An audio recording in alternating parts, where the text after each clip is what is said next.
Saudara-saudara, baru hari ini suara saya seperti ini, ya, hilang-hilang dia.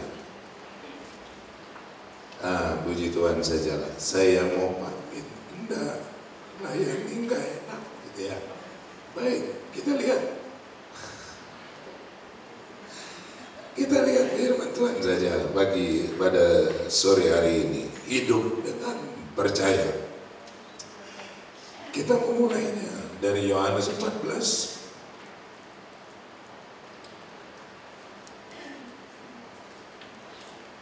Yohanes 14 ayat 23. Dikatakan begini. Jawab Yesus,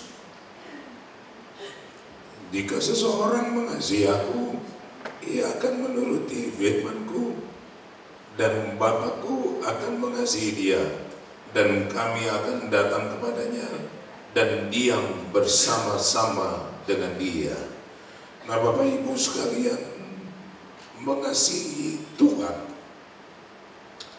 itu sesuatu yang tidak mudah, ya. Dari ini kita melihat bahwa mengasihi itu adalah tidak mementingkan diri sendiri, tidak mementingkan diri sendiri, lalu dia merupakan sesuatu yang berkorban. Dia juga merupakan sesuatu yang dikerjakan tanpa syarat. Jadi kalau Yesus berkata, siapa yang mengasihi aku, maka dia mengasihi Tuhan tanpa mementingkan diri sendiri, tanpa syarat, tanpa mementingkan diri sendiri. Artinya saudara, Tuhan yang selalu didahulukan, Tuhan yang selalu diutamakan. Jadi itulah artinya orang yang mengasihi Tuhan. Ada penafsiran lain yang berkata mengasihi di sini sama seperti orang bernafas. Artinya mengasihi Tuhan itu adalah nafas kehidupan seorang percaya. Kalau dia berhenti bernafas, barulah berhenti mengasihi Tuhan. Itu sebabnya untuk mengasihi Tuhan itu membutuhkan, memerlukan satu kemauan, ya, membutuhkan effort yang besar, membutuhkan courage, keberanian diri untuk mengasihi Tuhan dengan kondisi tidak mementingkan diri sendiri, tidak pakai syarat. Kalau kita melihat kalimat kedua dari ayat itu, menuruti firman-Ku, itu disebutkan di dalam salinan yang lain, will keep, artinya menjaga supaya jangan sampai hilang atau rusak. Saudara, orang yang menuruti firman itu, dia menjaga hidupnya selalu sesuai, selalu ada di dalam kebenaran. Dia jaga baik-baik, jangan sampai hilang atau rusak. Artinya saudara, kalau kita lihat pengertian kedua hal ini, maka di dalam mengasihi dan menuruti firman Tuhan itu dibutuhkan effort, usaha, upaya yang begitu besar. Dia juga membutuhkan courage. Courage itu keberanian atau keteguhan hati. Saudara, mengasihi dan menuruti firman itu memerlukan usaha yang sungguh-sungguh, memerlukan keberanian diri, kekuatan hati yang sungguh. Tidak bisa hanya sekedar berkata, saya mengasihi Tuhan. Saya cinta Tuhan. Tidak berhenti di situ, tapi dia membutuhkan usaha yang keras, membutuhkan keberanian untuk mengasihi Tuhan lebih dari segala-galanya. Ada beberapa contoh yang bisa kita lihat di dalam Kejadian. Abraham, dia mendahulukan Tuhan. Ketika Tuhan minta korbankan Ishak, anak yang sangat engkau kasihi itu.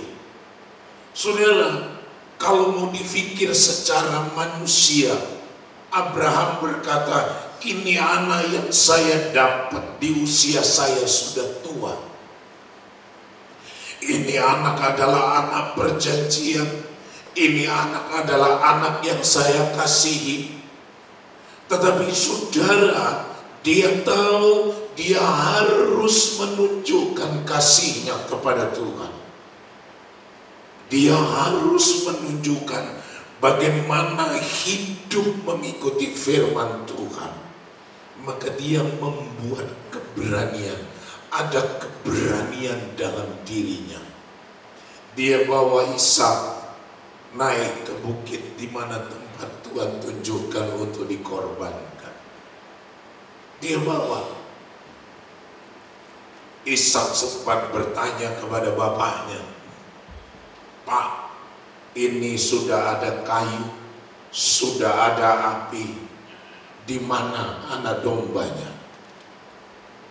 Saudara, semakin terasa bagi Abraham bagaimana dia bisa berani untuk mengorbankan Ishak anaknya itu. Tapi sekali lagi kalau kita belajar firman Tuhan, mengasihi Tuhan membutuhkan keberanian hati, membutuhkan keberanian, sikap yang teguh, usaha yang sungguh-sungguh. Tidak sekedar berkata, aku mengasihi Tuhan, aku menuruti firman-Mu Tuhan, aku mau sungguh-sungguh dengan aku. Tidak. Tetapi diperlihatkan Allah menguji Abraham untuk dapat mengerti dan mengetahui ternyata Abraham adalah seorang yang sungguh-sungguh mengasihi, sungguh-sungguh taat kepada Tuhan. Ada keberanian, saudara. Ada keberanian. Ada keteguhan hati. Kalau Tuhan sudah berfirman, anak ini adalah anak perjanjian, maka kalaupun saya harus korbankan dia, Tuhan bisa bangkitkan dia dari kematian. Keteguhan hati diperlukan bagi orang-orang yang mau mengasihi Tuhan, yang mau menuruti firman. Kalau kita melihat pengalaman Petrus di dalam Yohanes, di situ Yohanes 21 ayat 17. Yesus bertanya sampai 3 kali. Adalah satu usaha untuk mendorong Simon Petrus membuat satu pernyataan mengasihi Tuhan dengan keyakinan. Kalau ditanya sekali, apakah engkau mengasihi aku? Dia akan jawab dengan mudah. Sama seperti ketika bertanya kepada kekasih kita. Kita tanya sekali, kita bilang, saya mengasihimu. Tapi jangan mudah percaya. Jangan mudah percaya. Yesus harus mengulang pertanyaannya sampai dia bisa melihat Petrus membuat pernyataan, Petrus membuat pengakuan yang sungguh-sungguh. Ada kesungguhan di dalamnya. Saudara, Simon Petrus harus berusaha supaya Yesus bisa menangkap bahwa dia sungguh-sungguh mengasihi Tuhan. Nah, saya tidak tahu seberapa keras usaha saudara untuk membuat supaya Yesus tahu bahwa engkau sungguh-sungguh mengasihi dia. Sampai Yesus bisa diyakinkan tanpa keraguan. Simon berkata, aku mengasihimu Tuhan.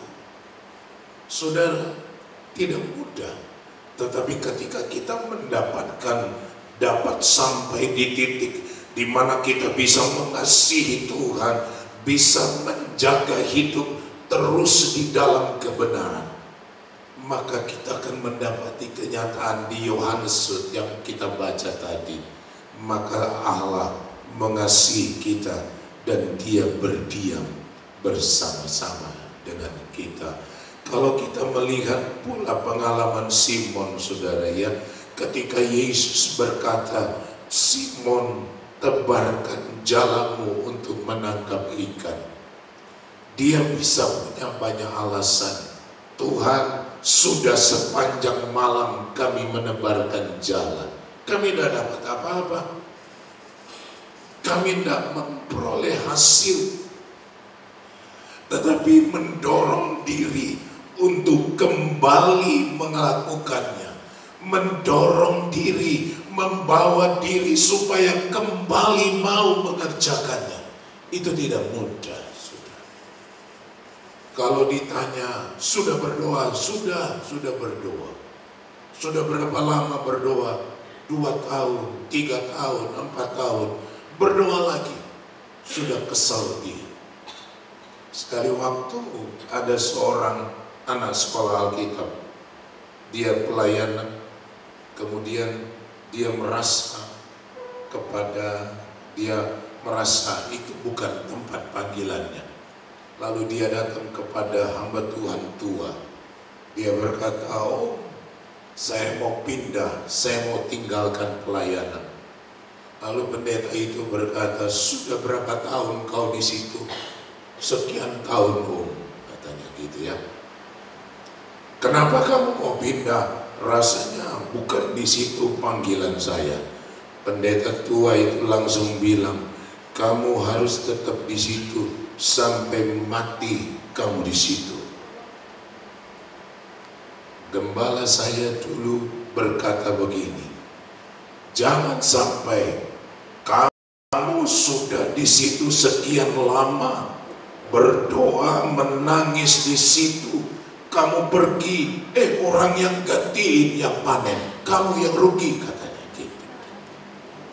Saudara, berani untuk kembali melakukan firman Tuhan, berani untuk kembali mengasihi Tuhan. Mungkin dulu engkau seorang yang setia, seorang yang sungguh-sungguh dengan Tuhan. Engkau mengasihi Tuhanmu dengan sungguh-sungguh, sepenuh hati, tanpa syarat. Engkau rela mendahulukan Tuhan dulu.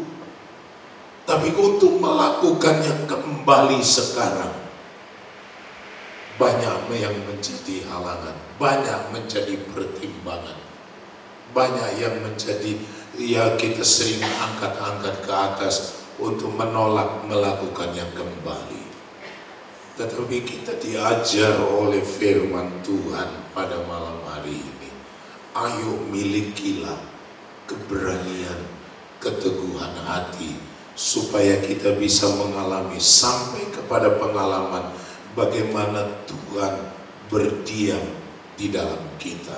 Seperti yang tertulis di dalam 2 Korintus 6 ayat yang ke-16. Dia berkata begini, aku akan diam bersama-sama dengan mereka dan hidup di tengah-tengah mereka, dan aku akan menjadi Allah mereka dan mereka akan menjadi umatku. 2 Korintus 6 ayat yang ke-16. Dia berdiam itu, diam di dalam kita itu artinya dia berhabitat.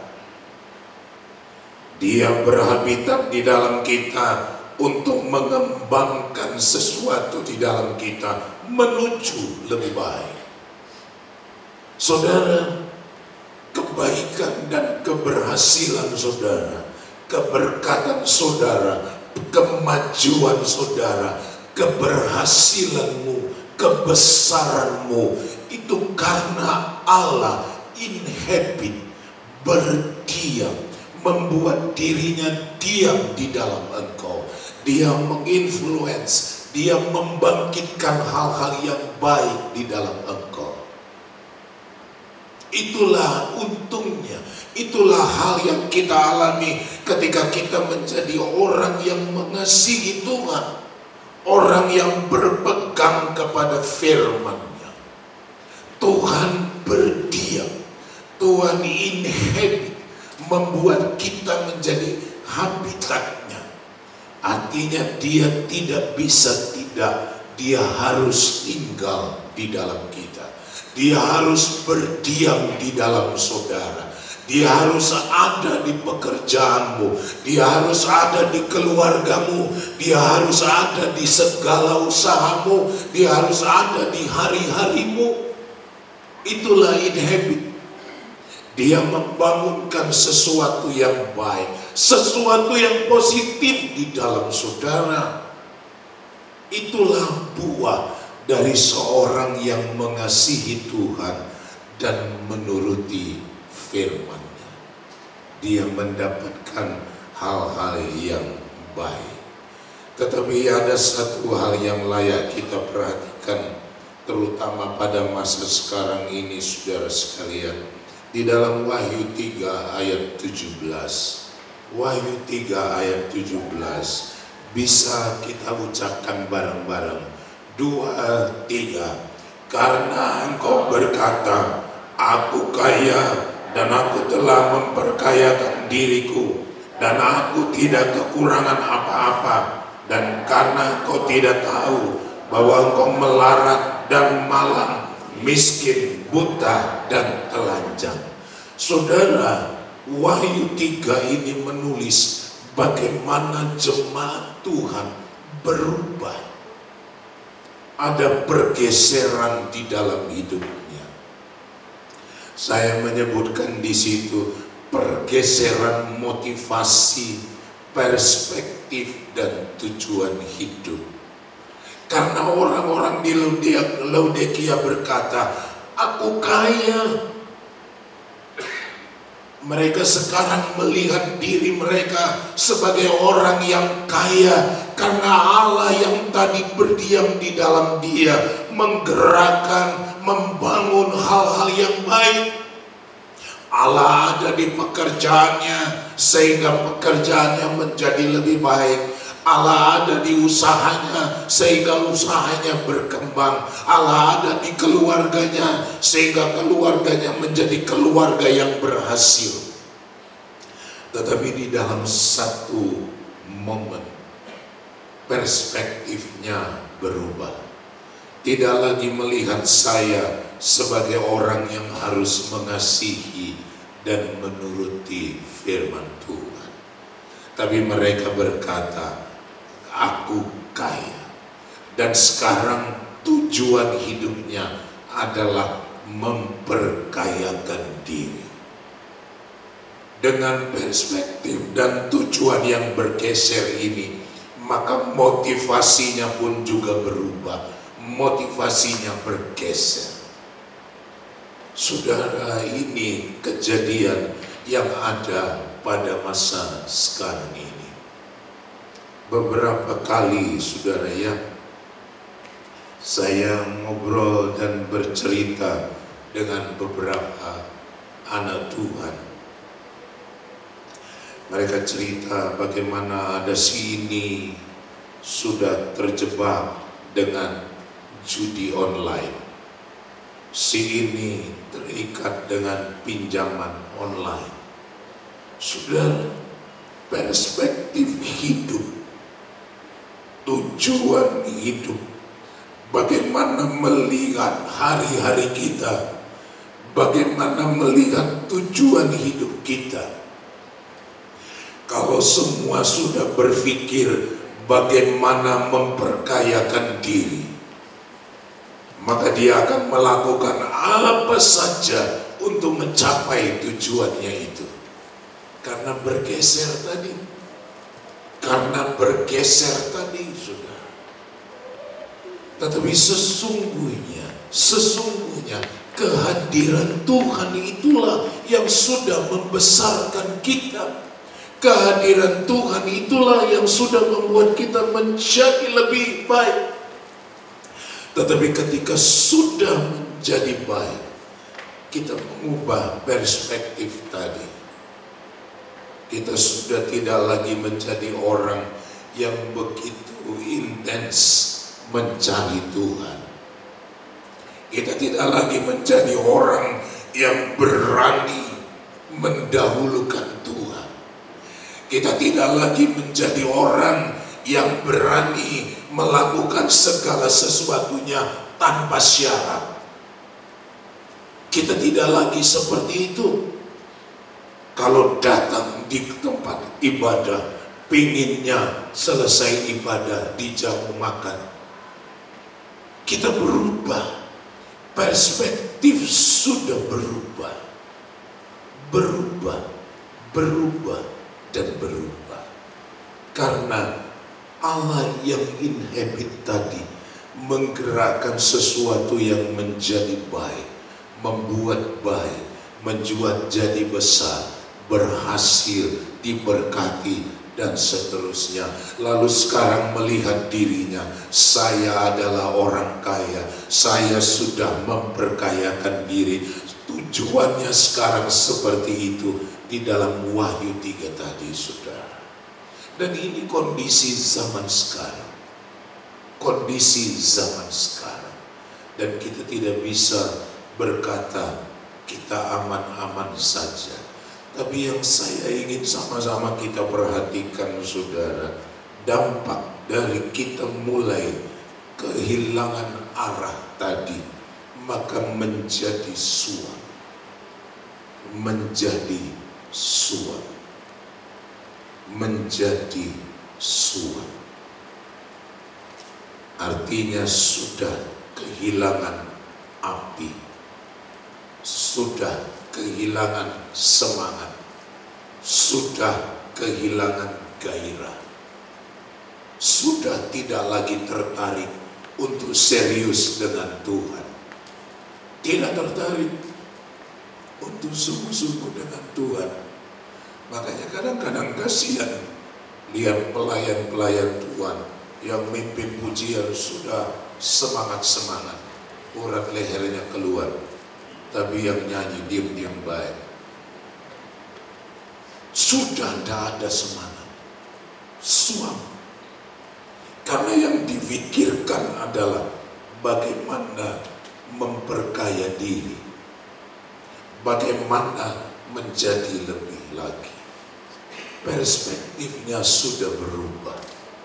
Perspektifnya sudah berubah. Apalagi zaman sekarang, saudara ya. Kalau saudara ingin belajar firman, saudara cari di YouTube banyak. Bahkan kadang-kadang orang berdebat dengan YouTube, saudara. Jemaatnya lihat YouTube, lalu datang sama pendeta. Pak Pendeta bilang begini, tapi itu di situ bilang begitu. Kita yang pendeta ini jadi mulai ditinggalkan, saudara. Mereka lebih senang lihat YouTube, lebih senang di sana. Apalagi di sana kan banyak macamnya, saudara. Kalau mau lebih jauh kan, di situ kan enak. Dia tidak usah disuruh penyembahan, kebaktiannya bebas, kebaktian YouTube-nya memuji Tuhan, dia duduk di situ sambil makan kacang, bisa, bebas. Dan itu terjadi sekarang. Pergeseran motivasi ini, pergeseran perspektif. Orang tidak melihat lagi ibadah itu seperti sesuatu yang harus menunjukkan bahwa saya mendahulukan Tuhan karena saya mengasihi Dia. Bahwa itu tanpa syarat, saya kerjakan dengan sukacita tanpa mencari-cari yang lain. Tidak seperti itu, saudara. Ya.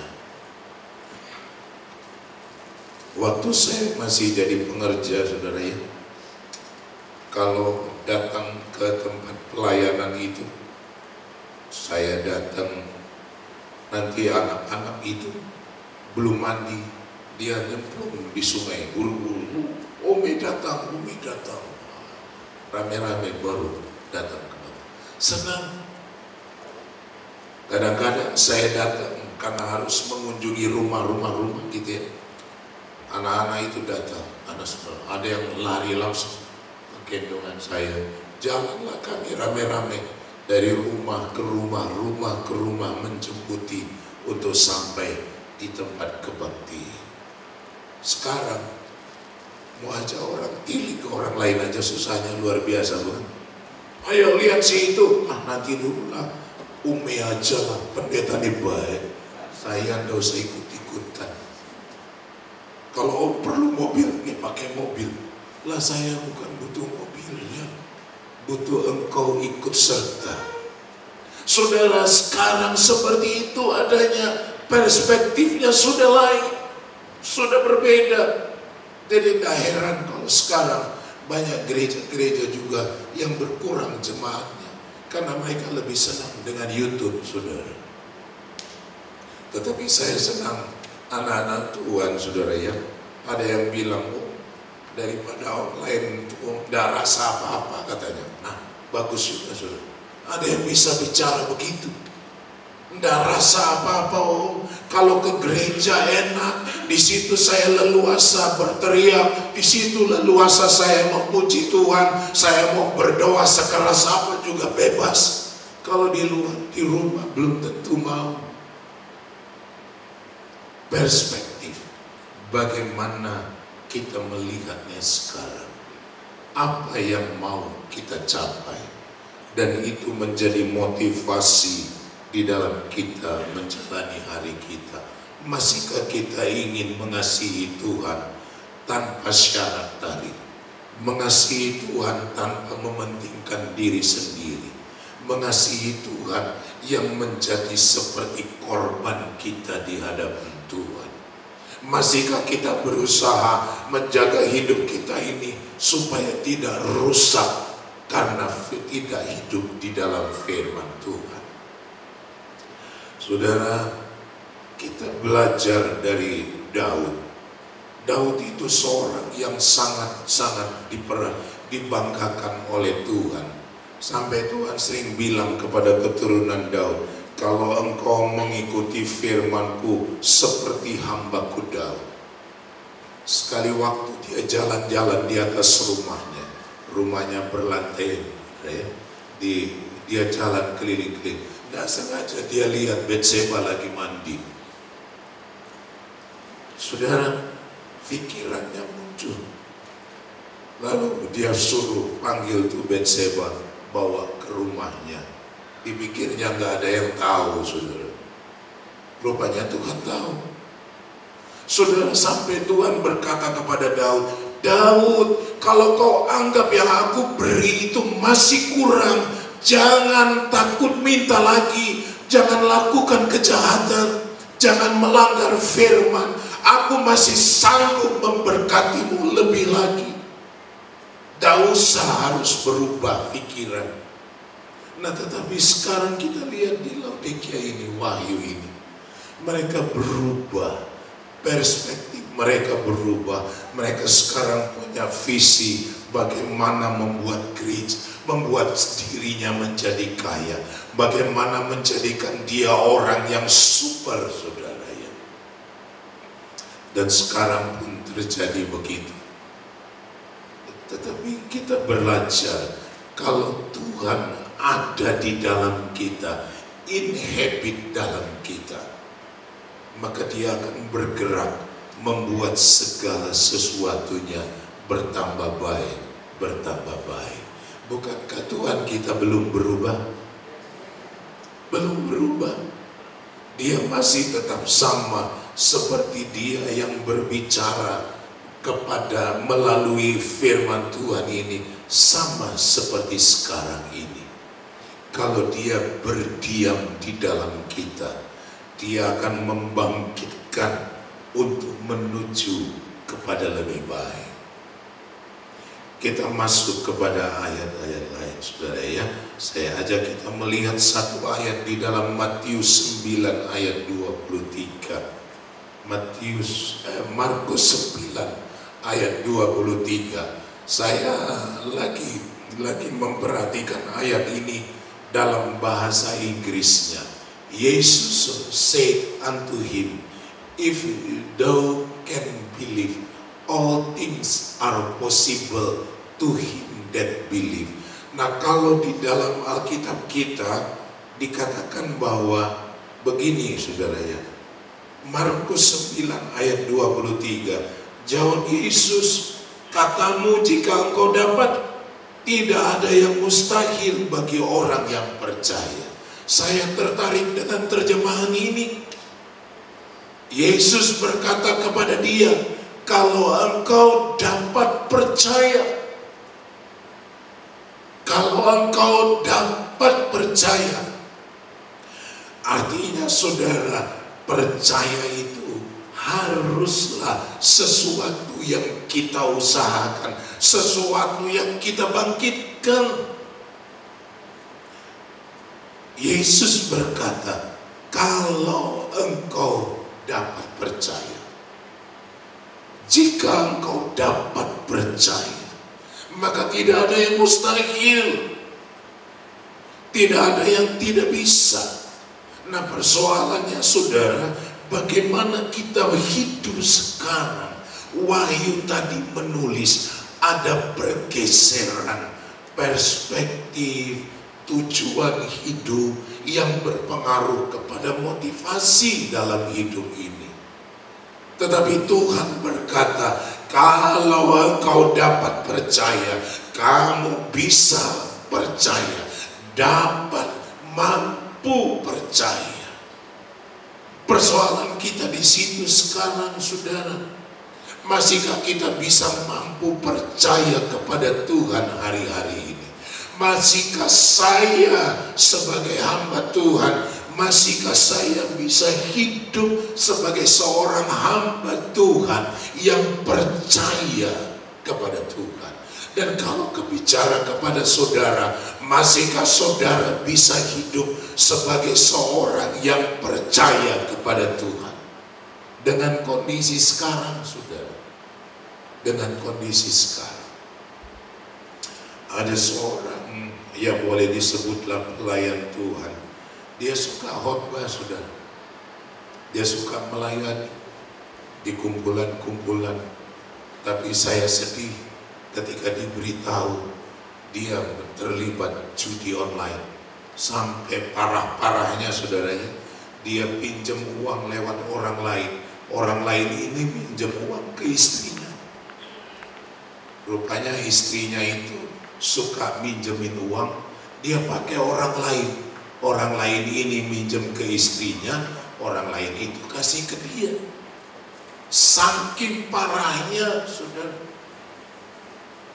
Dan kalau sudah jadi seperti itu di dalam gereja, di dalam Tuhan, perhimpunan orang percaya, yang akan menjadi, yang akan terbebani, ya mesti hamba Tuhannya.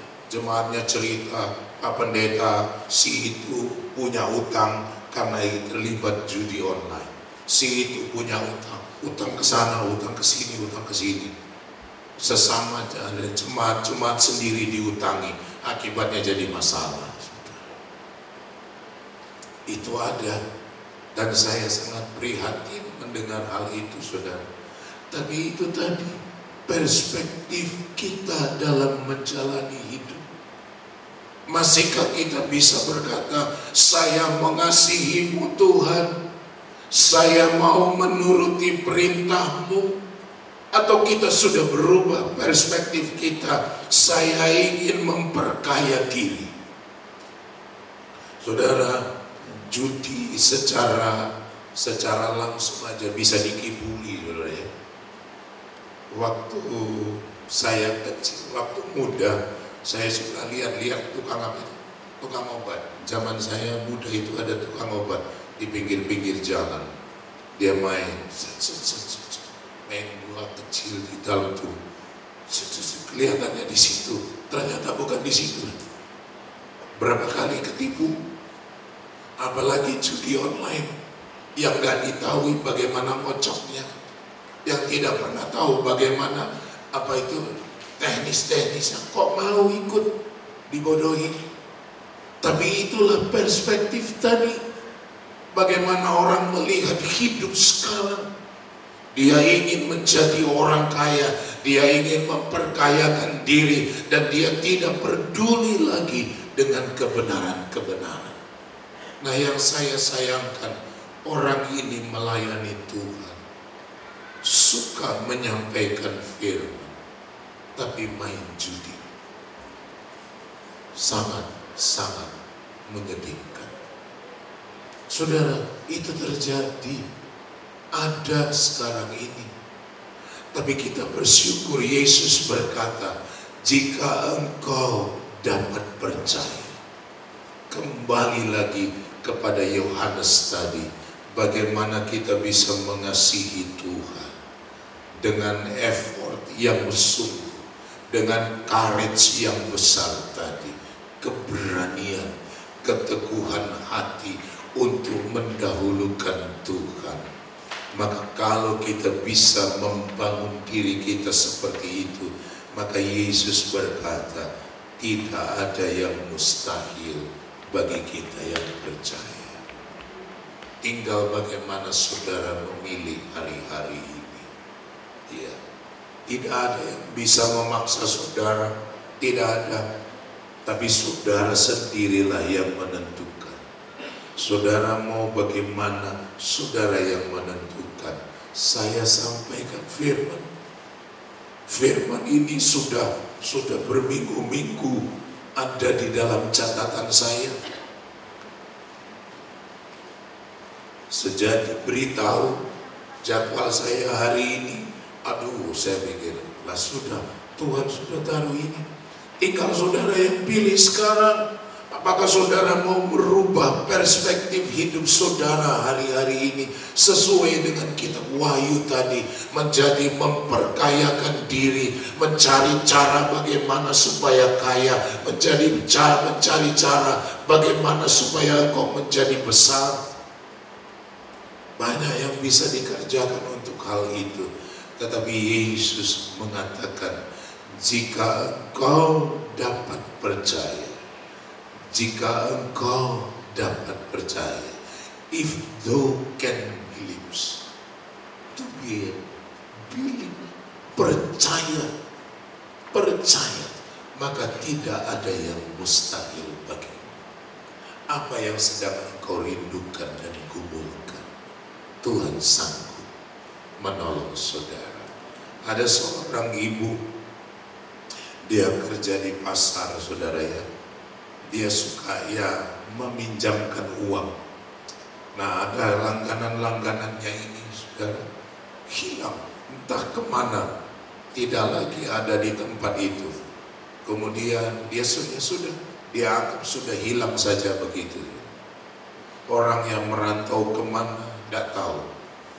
Lah, ini orang bergereja, dia berdoa, dia butuh banyak keperluan. Anak-anaknya sekolah, dia berdoa, Tuhan tolong buka jalan. Orang-orang yang bawa kabur uangnya itu dari luar negeri, dari Jakarta, tiba-tiba telepon, saya mau kirim uangmu. Uang yang sudah dianggap tidak akan bisa kembali. Tapi Tuhan membuat itu menjadi mungkin. Sehingga keluarga itu selalu bersyukur kepada Tuhan karena mereka melihat bagaimana Tuhan bekerja. Banyak orang menganggap sudah mustahil, kalau orangnya sudah kabur kemana tidak akan mungkin kembali. Tapi saudara, Tuhan bekerja dari tempat perantauannya. Orang itu cari tahu dan berkata, saya mau kembalikan uangmu. Tidak ada yang mustahil, saudara. Tidak ada yang mustahil. Tidak ada yang mustahil. Baru-baru kami berkunjung kepada jemaat, lalu dia cerita, ya saya dipanggil Om sih ya. Om, itu di tetangga itu mereka tanam singkong. Tapi singkongnya habis dimakan tikus, tikus yang besar itu habis dimakan tikus. Tapi singkong yang tumbuh di halaman kami tidak pernah habis dimakan, tidak dimakan sama tikus. Singkong tetangga dimakan tikus, singkongnya dia tidak dimakan tikus, sama-sama singkong. Tapi tikusnya doyan punya tetangga, tidak doyan punya anak Tuhan. Tidak doyan. Saudara, itu Tuhan mau. Ada seorang ibu sudah tua, sudah 70 tahun lebih. Dia masak air, nyalain kompor, saudara. Dia namanya sudah tua, lupa-lupa, ditinggalin kompornya. Tidur dia, semalaman kompor itu menyala. Rumahnya tidak terbakar. Tidak ada apa-apa terjadi. Dia sangat bersyukur. Saudara sudah lansia, lupa-lupa tinggal sendirian, masa nyala. Ada yang kelupaan pergi, tinggal, lupa dimatikan. Tidur dia, sepanjang malam itu menyala. 9 jam kompornya nyala, rumahnya tidak terbakar. Itu Tuhan, itu menunjukkan betapa Tuhan ada. Ibu ini adalah anak Tuhan yang setia, sungguh-sungguh dengan Tuhan. Dia selalu berusaha. Usia 70 tahun, dia masih berani naik angkot untuk datang ke gereja. Ibu ini masih berani untuk pergi beribadah dengan sungguh-sungguh, tanpa pamrih, tanpa niat-niat apa ingin cari untung. Enggak. Kalau pingin diantarin, enggak usah om, biar saya naik angkot saja. Om nanti capek, saya yang muda dibilang capek, padahal dia lebih tua. Itu mengasihi Tuhan, dan Tuhan nyata di dalam hidupnya. Tinggal saudara memilih sekarang. Saya tidak tahu isi hati saudara, tapi saya harap saudara mengerti betapa kerinduan saya untuk saudara bisa berkata, tidak ada yang mustahil dalam hidup saya hari-hari ini. Karena saudara mulai membangun hidup saudara sebagai orang yang percaya. Tak usah khawatir tentang apapun saudara sekalian. Jaga perspektif hidup saudara. Cara pandangmu terhadap hidupmu, jaga baik-baik. Jangan bergeser, sebab kalau itu bergeser, engkau akan menjadi suam. Dan kalau sudah suam, Yesus berkata, aku akan muntahkan engkau. Artinya orang yang suam itu tidak menyenangkan Tuhan. Orang yang suam itu tidak menjadi kesukaan Tuhan. Orang yang kehilangan semangat itu tidak menjadi kesukaan Tuhan. Tapi Tuhan merindukan orang-orang yang berusaha membangkitkan percaya dalam hidupnya. Hari-hari inilah perjuangan kita saudara. Perjuangan kita. Kemarin minggu yang lalu ada tamu datang. Dia ada keperluan lalu datang kebaktian. Dia baru datang kebaktian jam 7, baru 1 orang. Dia gelisah, aduh baru 1. Dia kan mau lagi cari dana, baru 1 orang. Dapat apa nanti saya? Dia noleh lagi, baru 3 orang. Dia noleh lagi, bolak-balik noleh saudara.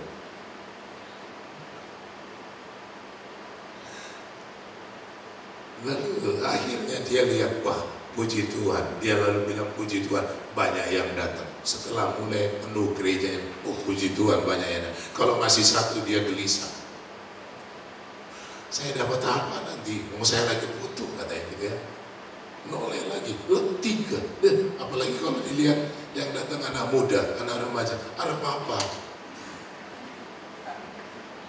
Kalau dia yang datang Pak Hermawan, oh orang senang walaupun Pak Hermawan sendirian. Tapi yang datang anak remaja, ya ampun. Apa yang diharapkan? Itu perspektif. perspektif yang bergeser tadi. Tapi saya percaya Tuhan itu mengerti apa yang menjadi kebutuhan dan keperluan kita bersama. Itu sebabnya bangun percayamu, biar Tuhan bisa berkata dan melihat bahwa engkau seorang yang percaya. Jika engkau dapat percaya, jika engkau dapat membuat hidupmu itu adalah seorang yang percaya sungguh, maka tidak ada yang mustahil bagi engkau. Malam ini pun juga tidak ada yang mustahil bagi saudara. Kalau saudara bisa mengangkat diri saudara sebagai orang yang percaya kepada Tuhan. Mari kita datang kepada Tuhan.